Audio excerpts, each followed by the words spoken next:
ဘောလုံးပြိုင်ပွဲတွေမှာပြိုင်ဘက်အသင်းကိုအနိုင်ရဖို့အတွက်ကွင်းထဲမှာသူတင်ကိုတင်ရှင်ပြိုင်ရသလိုတစ်ခါတရံကွင်းပြင်ပမှာပါကြံစီအားထုတ်ကြရတာတွေရှိပါတယ်။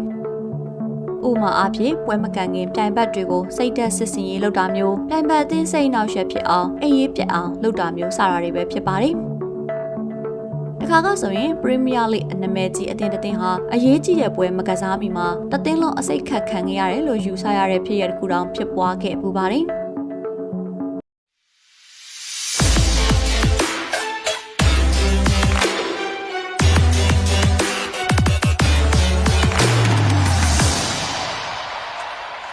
မင်္ဂလာပါအခုဗီဒီယိုလေးမှာတင်ပြမယ့်အကြောင်းအရာကတော့ Tottenham Hotspur တသင်းလုံးအစာအစိတ်တင်မိခဲ့တဲ့ဖြစ်ရပ်အကြောင်းပဲဖြစ်ပါတယ်။ England Premier League ကစပါတင်ဟာလက်ရှိအချိန်မှာဘောလုံးပရိသတ်တော်တော်များများနဲ့မစိမ့်နဲ့လန်ဒန်မြို့အခြေစိုက်အသင်းတစ်သင်းဖြစ်ပါတယ်။စူပလာအောင်မြင်မှုတိတ်အများကြီးမရှိပေမဲ့အသင်းကြီးတွေနဲ့သူတင်ကိုတင်ကစားနိုင်တယ်လို့ဥရောပပြိုင်ပွဲတွေလည်းနှစ်တိုင်းလိုထွက်ကစားနေရတဲ့အသင်းတစ်သင်းဖြစ်ပါတယ်။ဒါပေမဲ့ Premier League ရဲ့လို့နာမည်စတင်ပြောင်းလဲခဲ့တဲ့1992ခုနှစ်ကနေ2005ခုနှစ်လောက်ထိကာလအတွင်းမှာတော့စပါဟာတမန်အလဲလက်အဆင့်သာရှိခဲ့ပါတယ်။အမှတ်ပေးစရာအလဲလောက်မှာတဝဲလဲလဲဖြစ်နေခဲ့တဲ့စပါတင်ဟာ2006ခုနှစ်မှာတော့ရတောင်ရောက်တဲ့အခြေအနေတရက်ကိုကြုံခဲ့ရပါတယ်။အဲဒီနှစ်က Robbie Keane, Mido, Jermaine Defoe စတဲ့ကစားသမားတွေခြေစွမ်းပြောင်းမှုနဲ့တူသူတို့အသင်းဟာပွဲစဉ်39အထိအဆင့်4မှာရပ်တည်နိုင်ခဲ့ကြပါတယ်။အနည်းဆုံးပြိုင်ဘက်အာဆင်နယ်နဲ့တမတ်တာကွာပေမဲ့နောက်ဆုံးပွဲကအမှတ်မလို့တဲ့ West Ham အသင်းဖြစ်နေတာကြောင့် UEFA ဖလားဝင်ရဖို့တေချာသလောက်ဖြစ်နေပါတယ်။ပြိုင်ဘက် West Ham ကလည်းလန်ဒန်ခြေစိုက်ကလပ်ဖြစ်လို့ပုံမှန်ဆိုရင်ဒီလိုပွဲမျိုးကိုစပါကစားသမားတွေကကိုယ့်အိမ်ကနေပဲတွားကန်ကြရမှာဖြစ်ပါတယ်။ဒါပေမဲ့အဲဒီတုန်းကအရေးကြီးတဲ့ပွဲဖြစ်နေလို့အသင်းသားအလုံးကိုပွဲမကန်ခင်ညမှာ Marriott လန်ဒန်စိန်ခံဟိုတယ်ထဲစူးစီးနေထိုင်စေခဲ့ပါတယ်။အဲ့ဒီညကဟိုတယ်မှာပင်လယ်စာဘူဖေးနဲ့တက်ခင်းအခမ်းခံပြီးကစားသမားတွေကတော့တီးတန့်စားတောက်ခန်းတွေကိုမှာယူစားတောက်ခဲ့ကြပါတယ်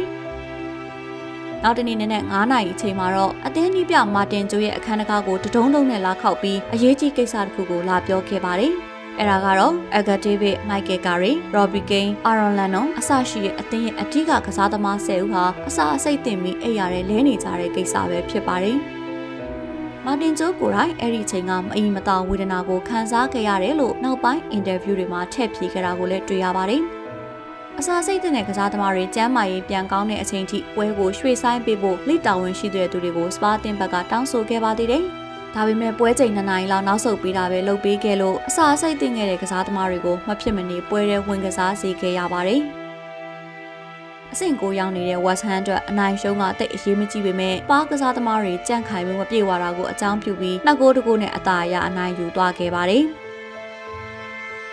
ဒီပွဲရှုံးဟာစပါအတွက်တော့1990နောက်ပိုင်းတစ်ကြိမ်သာဝင်ပြိုင်ခွင့်ရခဲ့မှုတဲ့ UEFA ဖလားဝင်ခွင့်အိမ်မက်ကိုလက်လွတ်လိုက်ရတာပဲဖြစ်ပါတယ်။ဒီဖြစ်ရဟာသွေးရိုးသားရိုးမဟုတ်ဘူးလို့စပါတင်တာဝန်ရှိသူတွေကယူဆတာကြောင့်ရဲတပ်ဖွဲ့ကိုတိုင်ကြားခဲ့ပြီးအသေးစိတ်စုံစမ်းစစ်ဆေးမှုတွေပြုလုပ်စေခဲ့ပါတယ်။အထူးသဖြင့်သူတို့ထံကဥရောပပြိုင်ပွဲဝင်ခွင့်ကိုလွတ်ယူသွားတဲ့အာဆင်နယ်အသင်းရဲ့စနစ်တွေပါနိုင်တယ်လို့တန်တရားဝင်ခဲ့ကြပါတယ်။ဒါပေမဲ့ဟိုတယ်စပိုမှုတွေကတယောက်ဟာအာဆင်နယ်ပရိသတ်ဖြစ်တယ်ဆိုတာကလွှဲရင်ခိုင်မာတဲ့သက်သေအထောက်အထားဘာမှမရခဲ့ပါဘူး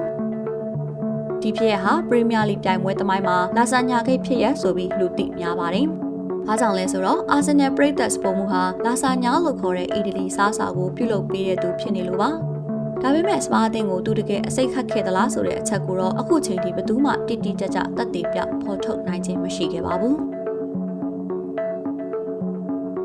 အခုလိုစိတ်ဝင်စားဖွယ်ရာအကြောင်းအရာတွေကိုပုံမှန်တင်ဆက်ပေးနေရဖြစ်လို့ Soccer 88 Channel ကို Subscribe and Like လုပ်ပေးခြင်းအဖြစ်ပံ့ပိုးကူညီနိုင်ပါတယ်။ဒီဗီဒီယိုလေးကိုအဆုံးထိကြည့်ပေးတဲ့အတွက်လည်းကျေးဇူးအများကြီးတင်ရှိပါရရှင်။